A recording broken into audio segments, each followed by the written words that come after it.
Ser Podcast. Buenas noches. ¿Qué seudónimo quieres que utilicemos al principio de la conversación? Bueno, prefiero llamarme feldespato. Es una palabra cuya sonoridad siempre me ha hecho gracia. Es uno de los componentes del granito, cuarzo, feldespato y mica, y me encanta. Feldespato. Vale. Vamos a ver. Sabes que arranco esta entrevista preguntándoos por vuestra relación con el mar, y habitualmente yo suelo poner el mar por fuera. Suele escuchar el invitado o la invitada el rumor de las olas cuando se acercan a la orilla o rompiendo en un acantilado.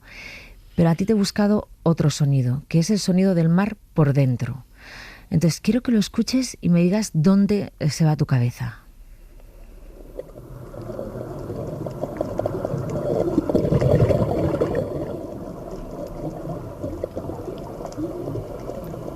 Sí, es un sonido muy familiar para mí. Cuando buceo, oigo este sonido. Y debería no oírlo tanto porque cuando bajas a ciertas profundidades empiezas a perder oído. Yo buceo a pulmón, lo suelo hacer en el mar Cantábrico, que es un mar poco amigable, es un mar a veces iracundo. Pero de momento no ha conseguido matarme o no ha querido matarme. ¿Nunca has buceado con botella? No, nunca. No. ¿Alguna vez has dicho el mar te gira el sentido de la vida, ¿no? O sea, el mar puede darle la vuelta a la vida así de golpe.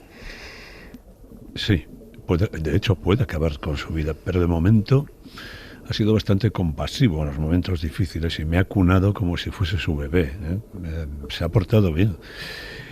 Eso sí, los mares son peligrosos y siempre pido a quien me escuche que no hable a los mares de que les prevengo en su contra, porque pueden tomar represalias. El mar contra uno. Sí. Así es el mar. Así son todos los mares que conozco. Cuando estás buceando a pulmón, ¿qué ves? Pues me gusta bucear con el mar en calma, y me dejo caer por esos acantilados submarinos. A veces veo pólipos multicolores, de colores fluorescentes, en color azul o verde. Otras veces veo peces y pienso cosas, no sé. Pienso en todos esos pequeños nunca que se han llevado todo lo que tengo. Pequeños nunca que se han llevado todo lo que tengo. Sí, nunca más tendré esto, nunca más volveré a ver a esta persona, nunca más, nunca más, nunca más. Te voy a llevar a una imagen, es un cuadro descolorido. Hay dos gauchos asando una res. Sí, es un cuadro que yo veía en mi infancia, quedaba justo enfrente del sitio donde yo comía. Era un cuadro descolorido ya, fíjate, hace 60 años o 50 y tantos. Se había virado en colores azules, me encantan los colores azules. Y me hizo sentir nostalgia de una América que aún no conocía, pero que he terminado por conocer muy intensamente y con la que me une una relación romántica, no sé, casi. América es mi casa también. Creo que mi casa se ha vuelto probablemente demasiado amplia. Me siento bien en las selvas de Ecuador, en la selva de Mindo, y me siento bien en cualquier sitio, en México, en las pirámides. También me siento bien aquí, pero ahora mismo, mira, si pudiese elegir un sitio, podría estar conversando contigo en Santiago de Chile, en la Plaza de Armas, frente a una botella de Cusiño Macullo, Santa Carolina. Que son unos vinos que me encantan. Es un buen lugar para conversar. Es un lugar fantástico para conversar. ¿Puede ser que el que tú comieras todos los días delante de ese cuadro? Todos los veranos. Sí. ¿Dónde estaba ese cuadro? Estaba en el Palacio de Bolgues, que es un palacio que conserva mi familia, de las pocas cosas que nos quedan de un pasado económicamente más pletórico, casi, y bueno, es donde están los fantasmas más queridos. Yo a veces me quedo allí durante días, incluso en invierno, cuando no hay nadie, escribo ahí un montón de canciones, y sí que me entrevisto con todos estos fantasmas a los que no, esos todos pequeños nunca que me niego a los que me niego a renunciar. Con Jandro, por ejemplo, hablas como... Bueno, es como un momento doloroso en mi vida. Nunca mi compañero, muy dramático. Sí. Año 2016 fue la muerte de Jandro, ¿no? Sí, para mí me parece como si hubiese sido ayer. Puedo oír su voz perfectamente. Y tomamos unas cervezas. Venga, cuánto me gustaría tomarme una cerveza ahora mismo. Quizá 4, ¿eh? ¿Qué le vamos a hacer? ¿De qué hablas con Jandro? Estoy evitando algunos encuentros porque sé que de tanto oír a sombras, yo mismo soy sombra ya. Entonces, tengo mis cuidados, pero hay momentos en que la camaradería pasa a través del tiempo, de la vida, de la muerte, y hablo con mis fantasmas más queridos, con Jandro. Podemos hablar de cómo va el grupo, de este bajo de la guitarra. No puedo evitar estas conversaciones internas. ¿Cuándo tuviste tu primera guitarra eléctrica? ¿Quién te la regaló? ¿Quién te hizo ese regalo que te cambió la vida para siempre? Nadie me regaló una guitarra. Nadie me la regaló. Lo que hice fue, en esa época yo pintaba, me dedicaba a la pintura, y lo que hice fue presentarme a todos los concursos de pintura con dotación económica, y los gané todos. Y con el dinero me compré la guitarra en la tienda de la que me habían expulsado tantas veces por manchar el escaparate señalando la guitarra, con otros compañeros que también ambicionaban lo mismo. Pues nada, salí de allí y me decían, bueno, ¿quieres también una funda para la guitarra? Y dije, ¿qué va? Llevé la guitarra por las calles de Vitoria. En esa época yo vivía en Vitoria. La guitarra reluciente por las calles, aquel día de sol de junio. ¡Qué maravilla! ¿Cuántos años tenías cuando saliste de esa tienda? Acababa de cumplir 15 años. 15. Vuelve a la imagen de los chavales delante del escaparate, hablando de la guitarra que ellos tendrían. Era eso lo que hacíais, ¿no? Yo esta. Solo había una guitarra. Cuéntame esa escena. En todo Vitoria las guitarras eran algo escaso en esa época. Años 60. En el año 1969, 68, 69, que eran los años en los que tanto aceché esta guitarra. Eran esos años y bueno, ahí estábamos mirándola. Solo había en Vitoria 2 guitarras que se pudiesen ver. Esta estaba muy al fondo del escaparate. Se veía casi de canto, o sea, muy... Y luego había un bajo como el de Paul McCartney, un violín bass de Hafner. Ahora tengo uno de esos también. Tengo las 2 cosas. Y tengo bueno, por eso yo creo que he ampliado tanto mi colección de guitarras.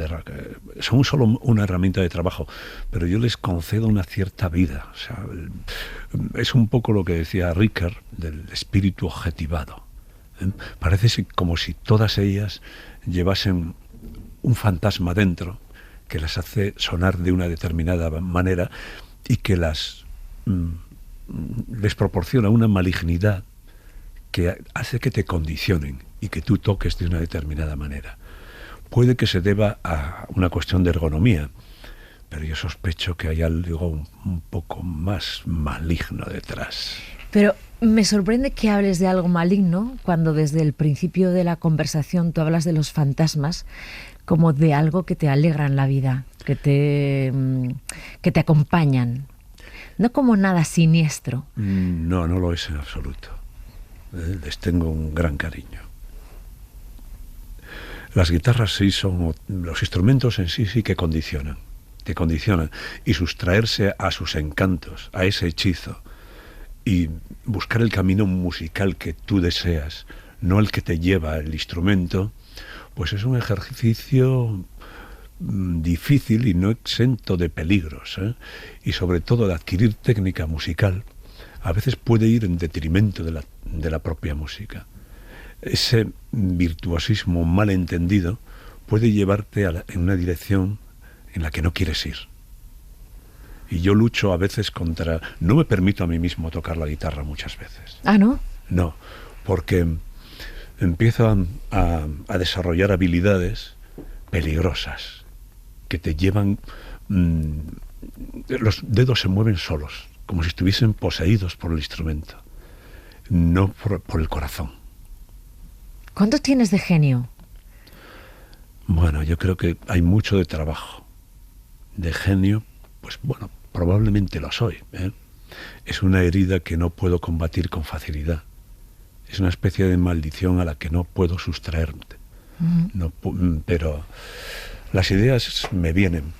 No obstante, eso de creadores que se dice en la Sociedad General de Autores, se utiliza mucho la palabra. Yo creo que todos venimos de algo muy anterior. El hecho cultural consiste en sustraer cosas de las generaciones pasadas y apropiarse de ellos. Eso de la creación también tiene que ver mucho con la apropiación, probablemente debida. Hay que hacerlo. A mí me parece bien que la gente, los grupos más jóvenes, se apropien de muchas cosas de las que he escrito, o de las secuencias de acordes y esas cosas, que lleven esas mismas pautas y crisoles utilizados más allá de donde yo los he utilizado. ¿Te gusta eso? Sí. Que os utilicen de base, que la música Sí. Que habéis hecho la utilicen ellos de base también para empezar a crear. O sea, en realidad Sí. tú también eres alguien que heredó, Claro. y entiendes que ellos hereden. Ciudades como Pastrana o como, no sé, están construidas con los palacios de los visigodos, con las mismas piedras, y sin embargo son ciudades bellísimas, ¿eh? El cardenal Mendoza sabía lo que hacía en Sigüenza, ¿eh? Han utilizado todo ese tipo de antiguas piedras. De las antiguas ruinas se alimentan nuevas cosas. Está muy bien construir. Construir es realmente interesante, pero a veces es necesario destruir para apropiarse de las antiguas molduras. Sí, mira, oyéndote hablar y sin querer desvelar todavía quién está detrás de este feldespato, aunque mucha gente ya habrá identificado tu voz y lo que estamos hablando en esta conversación, pero eso de destruir para volver a las ruinas, ¿no? Me recuerda un poco a la trayectoria en estos 40 años que llevas en los escenarios, a tu propia trayectoria, ¿no?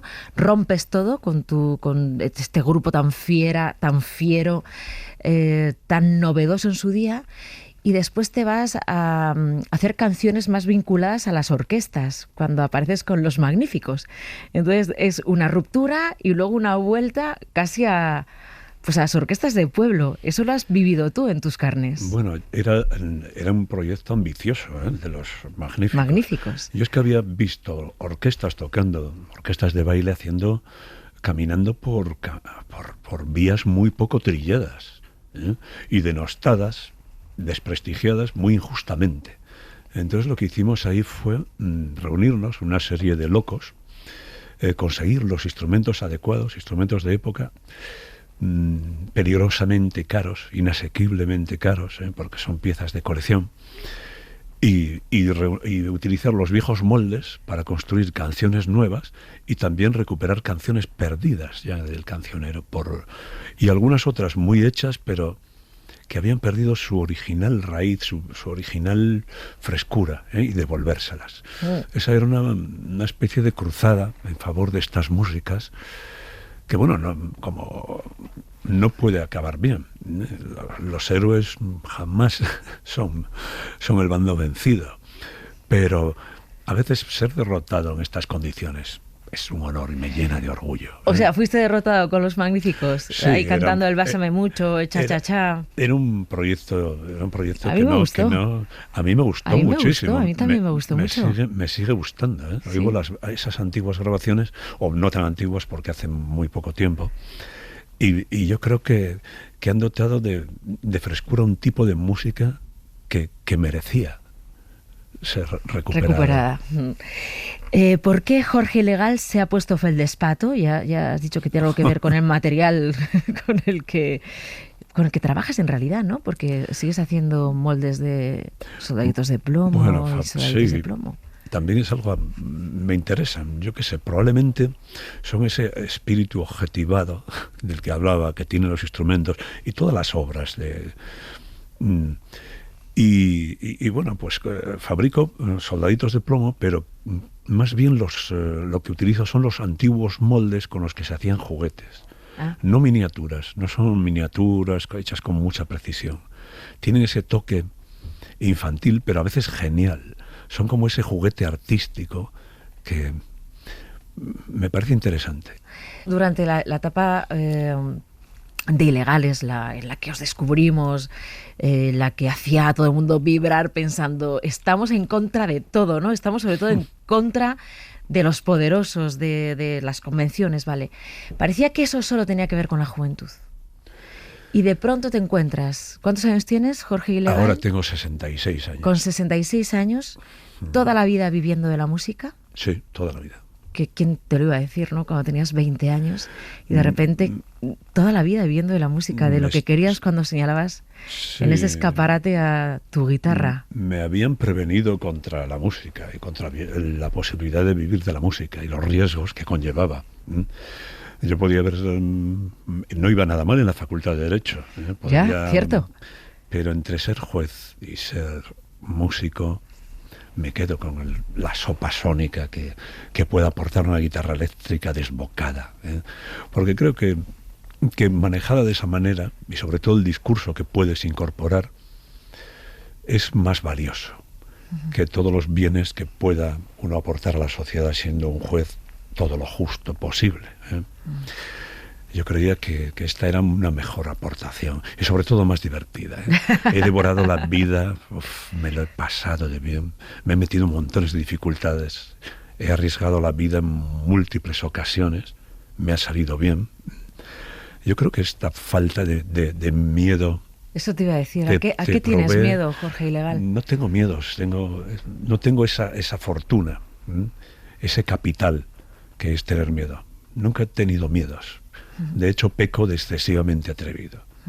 Me he metido en broncas tremendas, por estar desprovisto de esa capacidad de medir las cosas. Bueno, el disco La lucha por la vida, que es el que he estado escuchando durante todo el fin de semana, que me ha encantado, que me ha sorprendido mucho, que de repente hayas hecho canciones con todos los músicos de diferentes estilos. Es que está Carlangas, está Cycle, está José L. Santiago, está El Niño de Elche, está Dani Martín, está Juan Maiguille de Vetusta, está La Marea, en fin. ¿Te has atrevido a hacer algo que a mí me ha alucinado?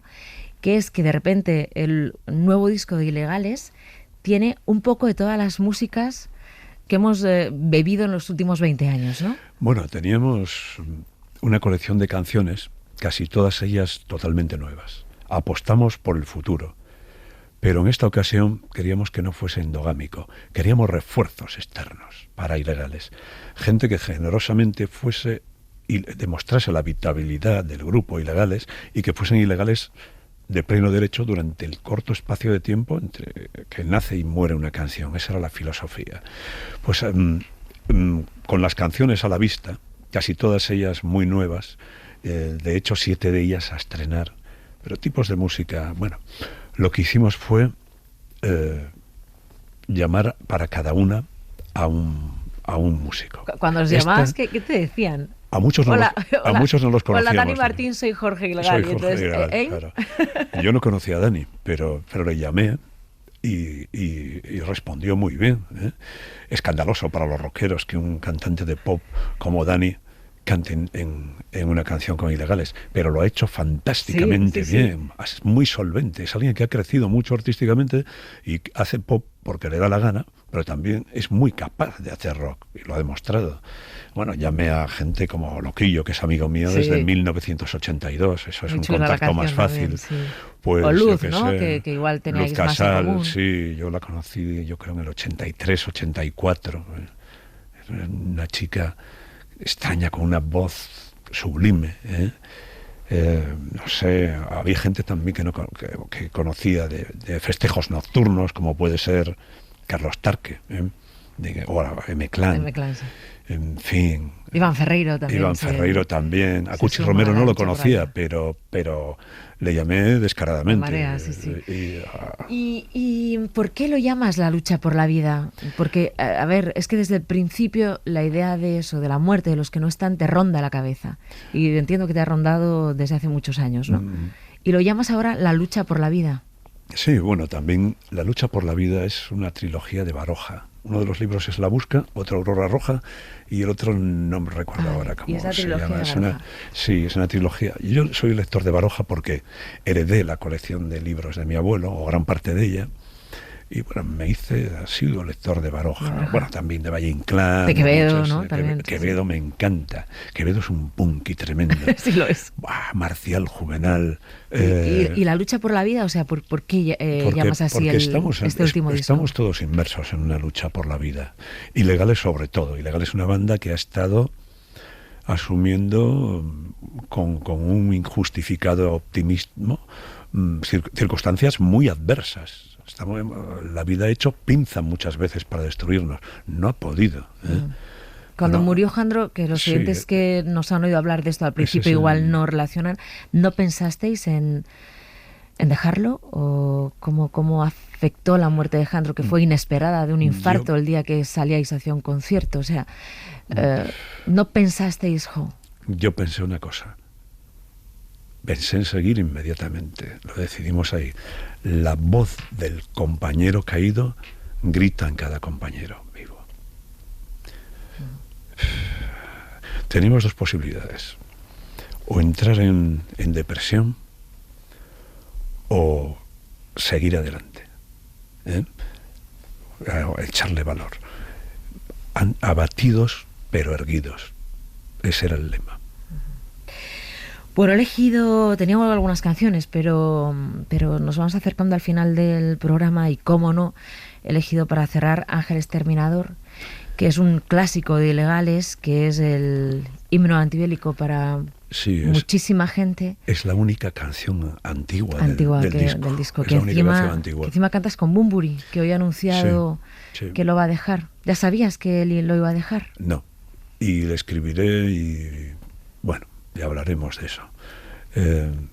Esta es una canción que escribí, fíjate, en 1900... Para los siguientes lo va a dejar, aunque hará un último concierto a finales de septiembre en Valencia. Lo que pasa es que dice que tiene una afección de garganta, que cantar le duele, y entonces hoy ha anunciado que lo va a dejar. Y justo tú habías grabado con él Ángel Exterminador.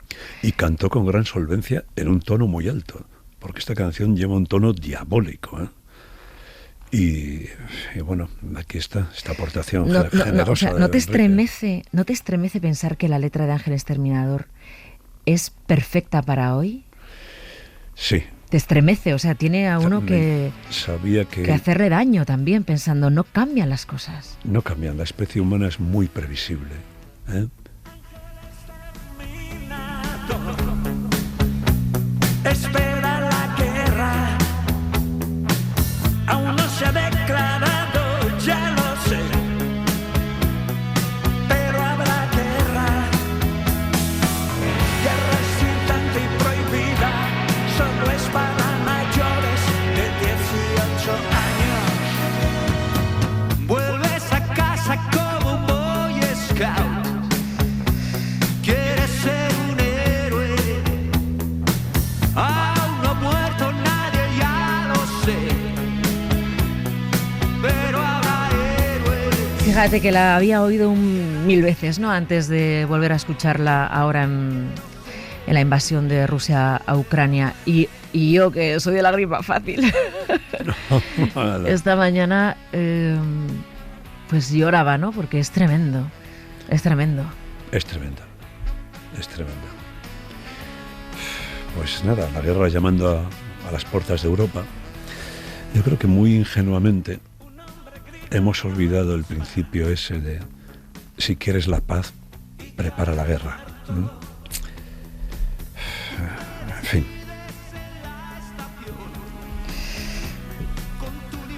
Ojalá acabe pronto. No sé si es lo deseado. Ojalá no hubiera empezado. Ojalá no hubiese Ojalá empezado. no hubiera empezado. No Exacto. tenía que haber empezado. No tenía que haber empezado. No tenía que haber empezado. Eso es. Jorge Ilegal, Jorge Martínez, Jorge Ilegal, muchas gracias por habernos acompañado esta madrugada aquí en El Faro. Nada, gracias a ti. Nos veremos. Nos veremos. Suscríbete al Gato Pardo. Todos los episodios y contenidos adicionales en nuestra app de Cadena Ser y en nuestros canales de Apple Podcast, Spotify, iVoox, Google Podcast y YouTube. Escúchanos en directo en la Ser de lunes a viernes a las 2:10 de la madrugada. Uniforme nuevo, guerra excitante, te amo. El mundo es basura, pero me gusta estar vivo. Vuelves a casa en el vagón de los mutilados. Lo has conseguido, eres un héroe al fin. A cambio de 2 piernas, guerra excitante y prohibida, solo es para menores de 40 años.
Cadena Ser.